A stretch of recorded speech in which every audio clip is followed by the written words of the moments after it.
हरे कृष्णा। माँ ब्रह्मांडी कृपा के चैनल पर आपका स्वागत है। आज मैं आपको भगवद गीता के 7वें अध्याय से पितृदोष से मुक्ति कैसे पाई जा सकती है, इन सब के विधान बताऊंगी और एक छोटी सी कथा भी सुनाऊंगी। भगवद गीता के पाठ से पितृदोष से मुक्ति पाई जा सकती है। आज इस वीडियो में भगवद गीता का 7वां अध्याय सुनेंगे। 7वां अध्याय पितृ मुक्ति और श्राद्ध से जुड़ा है। भगवद गीता के 7वें अध्याय का पाठ किया जा सकता है। इस अध्याय का नाम ज्ञान विज्ञान योग है। भगवद गीता के 7वां अध्याय भगवद गीता के 7वें अध्याय का महात्म्य स्वयं भगवान शिव ने माता पार्वती जी से कहा था। भगवान शिव कहते हैं कि हे पार्वती, अब मैं 7वें अध्याय का महात्म्य बतलाता हूँ, जिसे सुनकर कानों से अमृत राशि भर जाती है। पाटलिपुत्र नामक एक दुर्गम नगर है, जिसका गोपुर द्वार बहुत ही ऊंचा है। उस नगर में शंककर्ण नामक एक ब्राह्मण रहता था। उससे वैश्यवृत्ति का आश्रय लेकर बहुत धन कमाया, किंतु न तो कभी पितरों को तर्पण किया और न देवताओं का पूजन ही किया। वह धनोपार्जन के तत्पर रहता था और राजाओं को ही भोज दिया करता था। एक समय की बात है, उस ब्राह्मण ने अपना चौथा विवाह करने के लिए पुत्रों और बंधुओं के साथ यात्रा की। मार्ग में आधी रात के समय जब वह सो रहा था, तब एक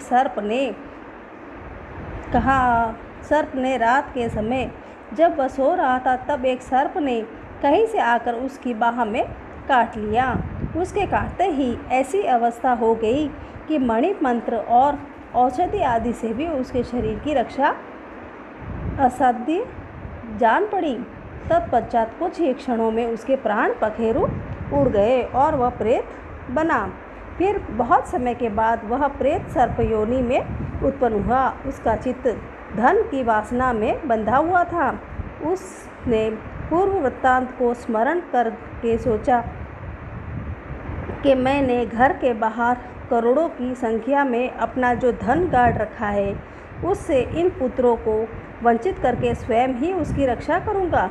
सांप की योनि में पीड़ित होकर पिता ने एक दिन स्वयं स्वप्न में अपने पुत्रों के समक्ष आकर अपना मनोभाव बताया। तब उसके पुत्र ने उस सवेरे उठकर बड़े विस्मय के साथ एक दूसरे से स्वप्न की बातें कही। उनमें से मंजला पुत्र कुंदाल हाथ में लिए घर से निकला और जहाँ उसके पिता सर्प योनि धारण करके रहते थे, उस स्थान पर गया। यद्यपि उसे धन के स्थान का ठीक पता नहीं था, तो भी उसने चिन्हों से उसका ठीक निश्चय कर लिया और लोभ बुद्धि से वहां पहुंचकर बाम्बी को खोदना आरंभ किया। तब उस बाम्बी से बड़ा भयानक सांप प्रकट हुआ और बोला, ओ मूढ़, तू कौन है? किस लिए आया है? यह बिल क्यों खोद रहा है? किसने तुझे भेजा है? ये सारी बातें मेरे सामने बता। पुत्र, मैं आपका ही पुत्र हूँ। मेरा नाम शिव है। मैं रात्रि में देखे हुए सपने से विस्मित होकर यहाँ का स्वर्ण लेने के कौतूहल से आया हूँ। पुत्र की यह वाणी सुनकर वह सांप हंसता हुआ उच्च स्वर में इस प्रकार स्पष्ट वचन बोला, यदि तू मेरा पुत्र है तो मुझे शीघ्र ही बंधन से मुक्त कर। मैं अपने पूर्व जन्म के गाड़े हुए धन के ही लिए सर्प योनि में उत्पन्न हुआ हूँ। पुत्र, पिताजी, आपकी मुक्ति कैसे होगी, इसका उपाय मुझे बताइए, क्योंकि मैं इस रात में सब लोगों को छोड़कर आपके पास आया हूँ। पिताजी बोले कि बेटा, गीता के अमृतमय सप्तम अध्याय को छोड़कर मुझे मुक्त करने में तीर्थ, दान, तप और यज्ञ भी सर्वथा समर्थ नहीं है। केवल गीता का 7वां अध्याय ही प्राणियों के जरा, मृत्यु आदि दुखों को दूर करने वाला है। पुत्र, मेरे श्राद्ध के दिन गीता के 7वें अध्याय का पाठ करने वाला ब्राह्मण को श्रद्धापूर्वक भोजन कराओ। इससे निसंदेह मेरी मुक्ति हो जाएगी। वत्स, अपनी शक्ति के अनुसार पूर्ण श्रद्धा के साथ निर्वैसी और वेद विद्या से प्रवीण अन्य ब्राह्मणों को भी भोजन कराना। इससे निश्चय ही मेरी मुक्ति हो जाएगी। सर्प योनि में पड़े हुए पिता के ये वचन सुनकर सभी पुत्रों ने उसकी आज्ञा अनुसार तथा उनसे भी अधिक किया। वह शंकुकर्ण ने अपने सर्प शरीर को त्याग कर दिव्य देह धारण किया और सारा धन पुत्रों को अधीन कर दिया। पिता ने करोड़ों की संख्या में जो धन उनमें बांट दिया था उससे वे पुत्र बहुत प्रसन्न हुए। उनकी बुद्धि धर्म में लगी हुई थी, इसलिए उन्होंने बावली, कुआं, पोखर तथा देव मंदिर के लिए उस धन का उपयोग किया और अन्नशाला भी बनवाई। तत्पश्चात 7वें अध्याय का सदा जप करते हुए उन्होंने मोक्ष प्राप्त किया। हे पार्वती, यह तुम्हें 7वें अध्याय का महात्म्य बतलाया है, जिससे श्रवण मात्र से मानव सब पातकों से मुक्त हो जाता है। महाभारत शुरू होने से पहले भगवान श्री कृष्ण ने अर्जुन को गीता का क्या ज्ञान दिया था वह सब मैं आपको बताऊंगी, और पितृ मुक्ति के लिए भगवान श्री कृष्ण ने कौन सा अध्याय बताया था उन सब की जानकारी दूंगी। महाभारत शुरू होने से पहले भगवान श्री कृष्ण ने अर्जुन को गीता का ज्ञान दिया था। इस गीता का 7वां अध्याय पितृ मुक्ति और मोक्ष से जुड़ा है। आपको बता दें कि ज्योतिष के अनुसार पितृपक्ष में गीता के 7वें अध्याय का पाठ करने से पितृदोष से मुक्ति मिल सकती है। इस अध्याय का नाम ज्ञान विज्ञान योग है। इस अध्याय का पाठ श्राद्ध में जितना हो सके उतना करने का प्रयास करें, जिससे कि हमारे पितृदोष की मुक्ति हो सके। पितृपक्ष में श्रीमद् भागवत कथा सुनने की हमारी परंपरा है। मान्यता है कि पितृपक्ष में श्रीमद् भागवत कथा सुनने से पितृदोष से मुक्ति मिलती है। श्रीमद् भागवत कथा से जुड़ी कुछ बातें भी आपको बताती हूँ। श्रीमद् भागवत भगवान श्री कृष्ण की वाणी है। श्रीमद् भागवत की रचना महर्षि वेदव्यास ने की थी। वेदव्यास ने सबसे पहले इस कथा अपने पुत्र सुखदेव को सुनाई थी। सुखदेव जी ने यह कथा पांडव अर्जुन के पुत्र अभिमन्यु के पुत्र राजा परीक्षित को सुनाई थी। राजा परीक्षित को एक ऋषि ने श्राप दिया था कि 7 दिनों के बाद तक्षक नाग के डसने से उसकी मौत हो जाएगी। परीक्षित सुखदेव जी से अपनी परेशानियां बताई। तब सुखदेव जी ने उन्हें भागवत कथा सुनाई। कथा सुनने के बाद परीक्षित की सभी शंकाएं दूर हो गई और मन शांत हो गया। अब मैं आपको ज्ञान विज्ञान योग जो भागवत गीता का 7वां अध्याय है वह बताती हूँ। इस अध्याय की शुरुआत श्री कृष्ण द्वारा भगवान की ऊर्जाओं के भौतिक और आध्यात्मिक आयामों का वर्णन करने से होती है। वे बताते हैं कि एक धागे में पिरोए गए मोतियों की तरह ये सभी ऊर्जाएं उनसे उत्पन्न हुई है और उन्हीं में समाहित है। पूरी सृष्टि उन्हीं में शुरू होती है और उन्हीं में विलीन हो जाती है। हालांकि उनकी भौतिक ऊर्जा माया पर विजय पाना बहुत कठिन है, लेकिन जो लोग उनके प्रति समर्पित होते हैं वे उनकी कृपा से आसानी से पार कर सकते हैं। फिर वे 4 प्रकार के लोगों का वर्णन करते हैं जो उनकी भक्ति में लीन होते हैं और बाकी 4 जो उनके सामने समर्पण नहीं करते हैं। जो भक्त ज्ञान पूर्वक उनकी पूजा करते हैं और अपने मन और बुद्धि को उनमें विलीन कर देते हैं, वे उन्हें सबसे प्रिय होते हैं। फिर भी कुछ लोग भौतिक इच्छाओं से भ्रमित हो जाते हैं और देवी देवताओं के सामने आत्मसमर्पण कर देते हैं, जो उन्हें अस्थायी भौतिक समृद्धि प्रदान करते हैं। हालांकि ये देवी देवता भी सर्वोच्च भगवान से अपनी शक्तियाँ प्राप्त करते हैं, इसलिए भक्ति का सबसे योगी पात्र स्वयं सर्वशक्तिमान भगवान है। श्री कृष्ण आगे पुष्टि करते हैं, वे परम सत्य और सर्वोच्च अधिकारी है। उनमें सर्वशक्तिमान, सर्वव्यापकता और सर्वज्ञता जैसे अनेक दिव्य गुण हैं। हालांकि उनकी दिव्य योग माया शक्ति उनके अविनाशी स्वभाव और शाश्वत दिव्य रूप को छिपाती है। जो भक्त उनके प्रति समर्पित होते हैं, उनकी शरण लेते हैं, उन्हें सर्वोच्च ईश्वर स्वयं और कर्मों के संपूर्ण क्षेत्र का दिव्य ज्ञान प्राप्त होता है। हे अर्जुन, अब सुनो कि किस प्रकार अन्य भाव से मुझ में मन लगाकर तथा भक्ति योग के द्वारा मुझ में शरण लेकर तुम संचय रहित होकर मुझे पूर्णतया जान सकते हो। अब मैं तुम्हारे लिए इस ज्ञान और बुद्धि को पूर्ण रूप से प्रकट करूँगा, जिसे जानने के बाद इस संसार में और कुछ भी जानना शेष नहीं रह जाता।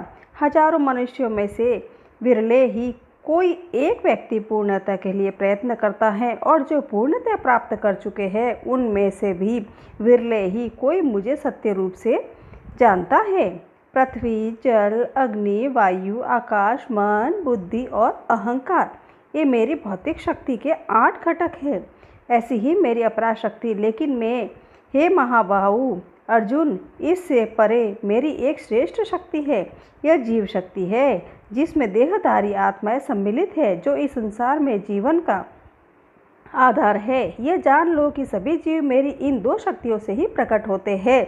मैं ही संपूर्ण सृष्टि का मूल हूँ और यह मुझ में ही विलीन हो जाती है। हे अर्जुन, मुझसे बढ़कर कुछ भी नहीं है, सब कुछ मुझ में ही स्थित है, जैसे धागे में पिरे हुए मोती। हे कुंती पुत्र, मैं जल में स्वाद हूँ, मैं सूर्य और चंद्रमा की प्रभा हूँ, मैं वैदिक मंत्रों में पवित्र अक्षर ओम हूँ, मैं आकाश में ध्वनि हूँ, मैं मनुष्यों की क्षमता हूँ, मैं पृथ्वी की शुद्ध सुगंध हूँ, अग्नि का तेज हूँ, मैं भी सभी प्राणियों में जीवन शक्ति हूँ तथा तपस्वियों में तपस्या हूँ। हे अर्जुन, तू यह जान कि मैं समस्त प्राणियों का सनातन बीज हूँ, मैं बुद्धिमानों की बुद्धि और तेजस्वियों का तेज हूँ। हे भरत श्रेष्ठ, मैं बलवानों में कामना और वासना से रहित उनकी शक्ति हूँ।